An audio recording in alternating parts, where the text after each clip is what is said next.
Welcome to 365 Christian Men, where every day we aim to inspire and encourage with real-life stories about men.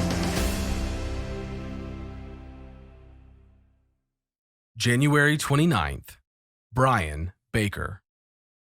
Brian is a truck driver, a family man, a man who, when he sees evil in the world, doesn't hope somebody else will step up and do something about it. In 1993, he traveled to Kenya and, seeing the need, built an elementary school for the village.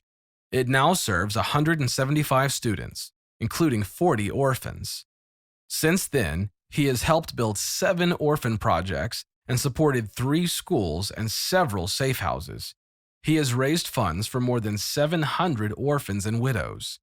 On this date, in 1996, Brian met Mother Teresa. Brian's ministry is named Kesitah International Missionaries. Kesitah is a Hebrew word that means it has value, but the value is no longer known. On his website, Brian writes, "Children that lose parents are helpless and seen as a burden to society. They are throwaway kids that live on the streets begging for scraps. But their heavenly Father sees them as so much more. To him, they have great value." You can't right every injustice in the world, but you can start with one.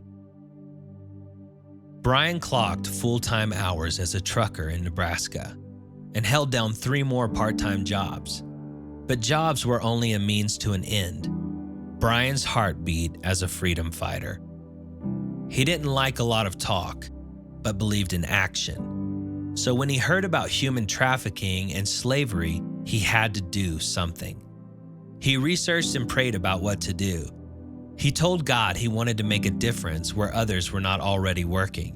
He couldn't do everything, but he could do something. Brian attended a conference in Milwaukee and happened to room with Shamus, a Christian man from Pakistan, who told Brian about widows being abused as indentured servants. It was very common in Pakistan and northern India. When a common laborer needed medical care, he often borrowed money from the local rich man. If the debt was not paid and the laborer died, the man's widow and children had to work off the debt. The lender took them into his home as housekeepers, where they were often sexually abused, or he sent them to local brick kilns. Inside, the kilns were 170 degrees, and outside, it would get to temperatures of roughly 120. The women worked next to the kilns in summer temperatures of 110 degrees, and they would also work through snowy winters for 14 to 16-hour days. The master provided lodging and food and charged for it. Within 6 months, a debt of $600 could grow to $1,400. And as long as there was debt, the widow and her children remained enslaved. In some cases, 4 generations, families that had grown to 50 people or more, were enslaved. It was a horrific story, but God had a plan. In that Milwaukee hotel room, Brian and Shamus made a plan. Brian would raise money to pay off debts and rehabilitate the widows, and Shamus would carry out the plan in Pakistan. Brian started a nonprofit, and Shamus sent Brian pictures and short bios of 12 enslaved women. Brian shared the stories of these women in letters to friends and family and with the church. That started in 2015. Today, Brian has raised enough money to free 35 widows. Each woman learns to sew. With the widows' new skills, they can earn a monthly wage of $125 to $150, which is enough to support their families.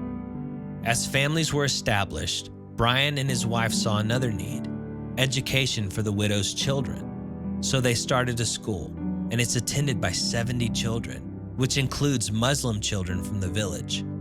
Brian, Shamus, and their contacts are no longer the only ones fighting for freedom of those enslaved in that part of Pakistan. Last February, 25 of the freed widows pooled their money and purchased another widow and her children's freedom. Why does Brian fight for freedom of people across the world? when he already has a heaping full plate providing for his family at home in the U.S.? Brian said, "I like freedom. I don't like people telling me what to do. Slavery is the ultimate telling me what to do lifestyle." Luke 4:18 says, "The Spirit of the Lord is upon me, for he has anointed me to bring good news to the poor. He has sent me to proclaim that captives will be released, that the blind will see, and that the oppressed will be set free." What bondage do you see in the lives of others, near or far? How can you fight for their freedom? You can't right every injustice in the world, but you can start with one.